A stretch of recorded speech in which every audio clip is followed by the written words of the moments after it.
महाराज, आज पुत्रदा एकादशी है।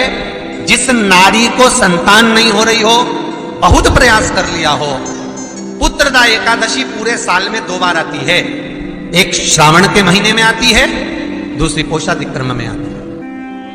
श्रावण के महीने की जो पुत्रदा एकादशी होती है, ये संतान की वृद्धि करने वाली होती है। शंकर जी के मंदिर में जाकर, भगवान शिव के मंदिर में पूजन करके घी का 1 कटोरी में घी और 1 कटोरी में खीर शंकर के सामने रख देते हैं।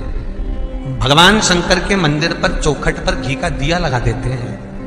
शंकर जी की चढ़ी हुई 1 बेलपत्र साथ में रखें और 1 बेलपत्र को उठाकर शंकर जी के मंदिर की चौखट पे ही बैठकर चबा चबा कर खा लेते हैं। जो 1 बेलपत्र लेकर आए हैं वो अपने पति को खिला देते हैं। कहते हैं पुत्रदा एकादशी के दिन ये कर लेने पर संतान की प्राप्ति हो जाती है, पुत्र की प्राप्ति हो जाती है। ये वो एकादशी है। माठी के घर में संतान के लिए उसने बहुत तप किया, बहुत, कि मेरे घर में औलाद हो जाए, मेरे घर में संतान हो जाए। 100 वर्ष तक लगा रहा, कई वर्ष तक तप साधना में लगा रहा।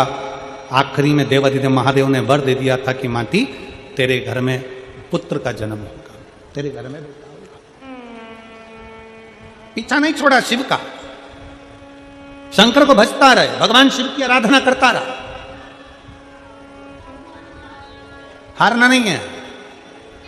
यहां जितने बैठे हैं आप सबसे निवेदन है, कभी जिंदगी में नहीं हारना, कभी जिंदगी में हारना भी नहीं, और कभी किसी जिंदगी में कभी ये नहीं सोचना कि अब मैं कुछ कर ही नहीं पाऊंगा, अब मैं आगे बढ़ ही नहीं पाऊंगा, अब मैं आगे करूंगा क्या, क्या होगा। नहीं, उसके आश्रित हो जा। ये विचार छोड़ दो कि कुछ नहीं कर पाओगे। फिर निवेदन है, अपने घर में आप कचरा नहीं रखते, अपने घर में कबाड़ा नहीं रखते, अपने कमरे में बेकार चीज नहीं रखते, उसी तरह मेरा भोले बाबा भी अपनी पृथ्वी पर किसी को ऐसे ही नहीं रखता। जो कीमती है मेरा शंकर भगवान उसी को पृथ्वी पर रखता। जो कीमत वाला, जो श्रेष्ठ है मेरा शिव, उसको अपने पास में रखता, मेरा शंकर उसको अपने नजदीक में रखता।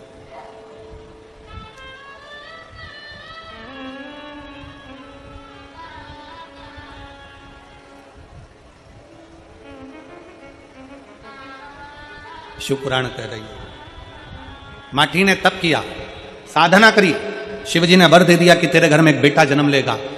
पत्नी गर्भ से भी हो गई। अब उसके मन में यह संशय था कि मैं इतने साल का हो गया, 55 साल का हो गया, 50 साल का हो गया, मेरे घर में औलाद होगी कि नहीं होगी, मेरे घर में संतान की प्राप्ति होगी कि नहीं होगी, मेरे घर में बच्चा होगा कि नहीं होगा। भगवान पर अगर भरोसा करा गया है तो भगवान उस भरोसे को कभी नहीं।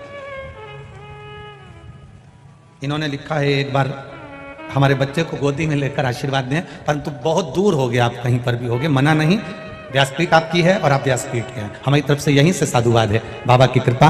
और इतने भक्तों का धन्यवाद आपके साथ में है, इतने भक्तों का प्रेम आपके साथ है, तो बच्चा वैसे ही स्वस्थ रहेगा। हर हर महादेव।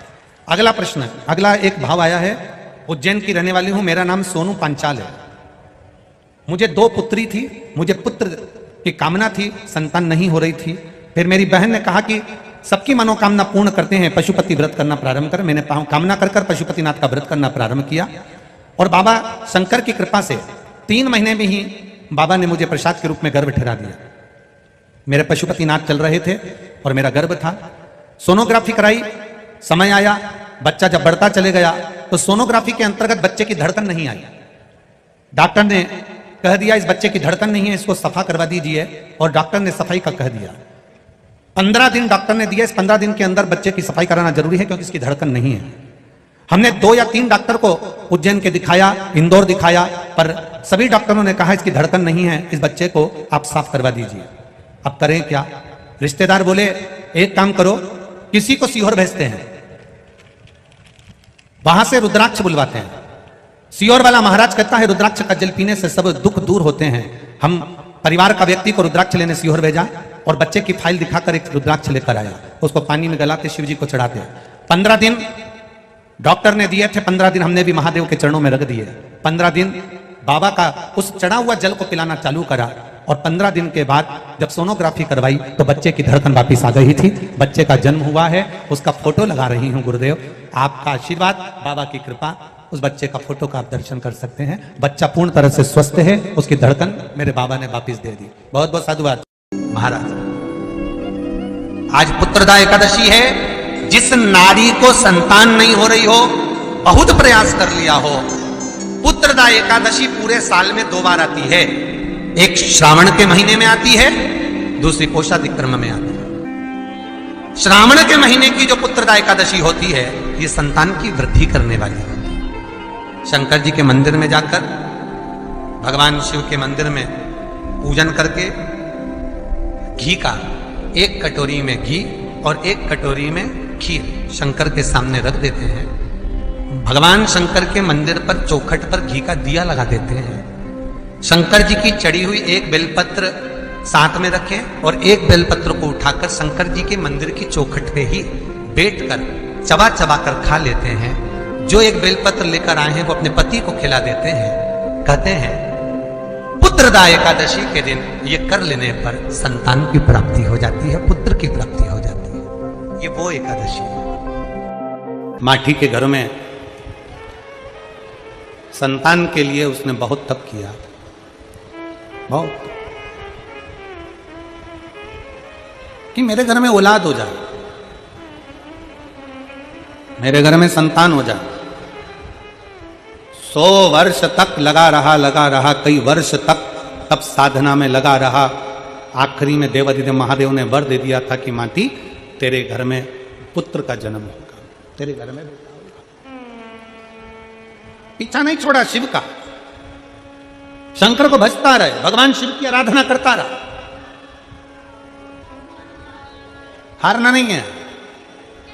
यहां जितने बैठे हैं आप सबसे निवेदन है, कभी जिंदगी में नहीं हारना, कभी जिंदगी में हारना भी नहीं, और कभी किसी जिंदगी में कभी यह नहीं सोचना कि अब मैं कुछ कर ही नहीं पाऊंगा, अब मैं आगे बढ़ ही नहीं पाऊंगा, अब मैं आगे करूंगा क्या, क्या होगा। नहीं, उसके आश्रित हो जाओ।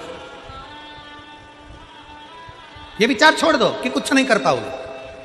फिर निवेदन है, अपने घर में आप कचरा नहीं रखते, अपने घर में कबाड़ा नहीं रखते, अपने कमरे में बेकार चीज नहीं रखते, उसी तरह मेरा भोले बाबा भी अपनी पृथ्वी पर किसी को ऐसे ही नहीं रखता। जो कीमती है मेरा शंकर भगवान उसी को पृथ्वी पर रखता है। जो कीमत वाला, जो श्रेष्ठ है मेरा शिव, उसको अपने पास में रखता।